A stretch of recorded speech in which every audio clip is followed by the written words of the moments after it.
আপনার কটা bank account আছে? একটা, দুটো, খুব বেশি হলে তিনটে, তাই তো? চলুন পরিচয় করি। নাম মনোজিৎ বর্মন, পেশায় প্রাথমিক চিকিৎসক, যার ব্যাংক অ্যাকাউন্টের সংখ্যা 15 থেকে 20টা, যার 8টা অ্যাকাউন্টে জমা পড়েছে ট্যাপ দুর্নীতির টাকা। গত শনিবার এই গুরুধর প্রাথমিক শিক্ষককে গ্রেফতার করেছে মালদা সাইবার ক্রাইম বিভাগ। মনোজিতের বাড়ি দিনহাটা, যে বিধানসভা কেন্দ্র থেকে নিয়মিত নির্বাচিত হন রাজ্যের উত্তরবঙ্গ উন্নয়ন মন্ত্রী উদয়ন গুহ। পুলিশ সূত্রে খবর, ওই প্রাথমিক শিক্ষক মনোজিৎ বর্মনের সবকটি অ্যাকাউন্টই আপাতত ফ্রিজ করা হয়েছে।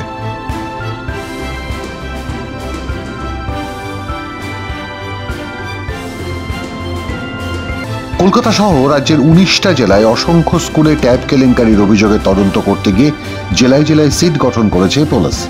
একটা প্রশ্নেরই উত্তর খুঁজছে তদন্তকারীরা, সার্ভার হ্যাক নাকি সর্ষের মধ্যেই লুকিয়ে থাকা ভূত। কিন্তু তদন্ত যত এগোচ্ছে ততই দ্বিতীয় সম্ভাবনা বেশি বেশি করে স্পষ্ট হচ্ছে তদন্তকারী আধিকারিকদের কাছে। শনিবার প্রাথমিক শিক্ষক মনোজিতের গ্রেফতারের পর রবিবার বিকেলে ইসলামপুরের বাসস্ট্যান্ড এলাকার মালদাগামী উত্তরবঙ্গ পরিবহন নিগমের একটি বাসকে থামিয়ে পুলিশ 4 জনকে গ্রেফতার করেছে।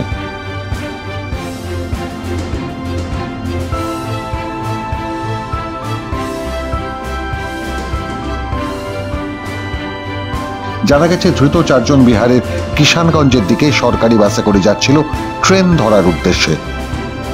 ইচ্ছে ছিল দিল্লি পালিয়ে যাওয়ার। গোপন সূত্রে খবর পেয়ে ইসলামপুর থানা সংলগ্ন এলাকায় তল্লাশি চালিয়ে সেই সরকারি বাস থেকে 4 জনকে আটক করে পুলিশ। জিজ্ঞাসাবাদের পর তাদের গ্রেফতারও করা হয়। গ্রেফতার হওয়া 4 জনের নাম মুতাব্বর আলী, উসমান আলী, মনসুর আলম এবং রোশন জামাল। এদের মধ্যে উসমান ও মনসুরের বাড়ি চোপড়ার কালীগঞ্জ এবং রৌশনের বাড়ি চোপড়ার নয়াবাড়ি গোয়ালগঞ্জে। অভিযোগ, চোপড়া ব্লকের এই 4 বাসিন্দা শিক্ষা দফতরের পোর্টালে ঢুকে ব্যাংক অ্যাকাউন্ট বদল করবার কাজ করত। এই 4 জনকে জেরা করতে গিয়ে আরো একটি নাম উঠে আসে। তিনি আবার কোর্টের এক মুহুরি। ইসলামপুর ব্লকের সুজালি এলাকা থেকে কোর্টের সেই মুহুরি মোহাম্মদ মোজাম্মেলকেও গ্রেফতার করা হয়। এই নিয়ে উত্তর দিনাজপুরের ট্যাব কেলেঙ্কারিতে গ্রেফতারির সংখ্যা দাঁড়ালো 12।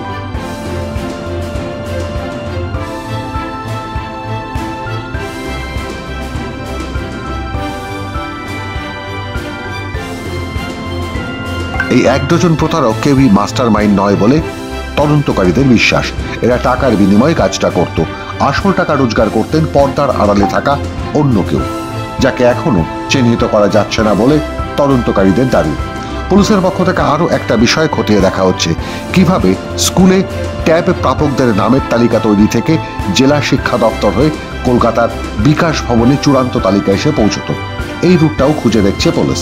জানা গেছে,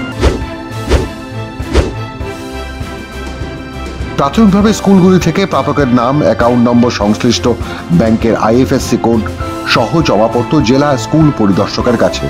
সব স্কুলেই কোনো না কোনো শিক্ষক এই ট্যাব তালিকা তৈরির দায়িত্বে থাকতেন।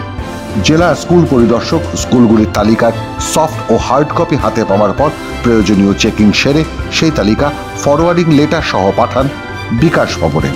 বিকাশ ভবনে আরেক দফা চেকিং শেষে ওই তালিকা ট্রেজারিতে যায়। সেখান থেকে টাকা যায় সংশ্লিষ্ট অ্যাকাউন্টে, যার অর্থ হলো স্কুল থেকে ট্রেজারিতে তালিকা পৌঁছানোর পথে অন্তত 3 বার চেকিং এর সম্ভাবনা থাকে। তার মানে 3-3টে ওপেন এন্ড জায়গা থাকছে, যেখানে নাম ঠিক রেখে অ্যাকাউন্ট বদলের সম্ভাবনা রয়েছে।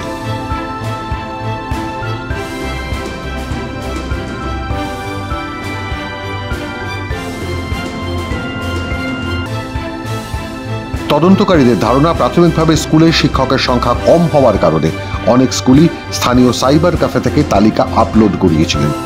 সেখানে পাসওয়ার্ড পাবলিক হয়ে গিয়ে গন্ডগোল হওয়ার সম্ভাবনা থাকতে পারে। জেলা পরিদর্শকের অফিসে স্কুল থেকে পাঠানো হার্ড কপি সফট কপি মিলিয়ে দেখার কাজ করেন পরিদর্শকেরা।